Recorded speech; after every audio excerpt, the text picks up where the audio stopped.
Today, I will be showing you how to change your profile picture on Preply.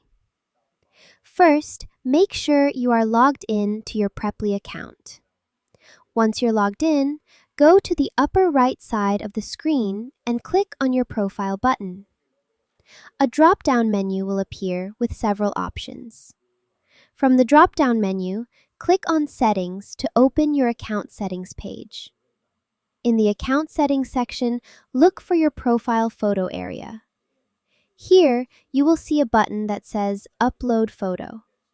Click on Upload Photo, and a file window will open on your device. Select the photo you want to use as your new profile picture. After selecting your photo, you'll be able to edit and adjust the image preview, such as cropping or repositioning it to fit properly.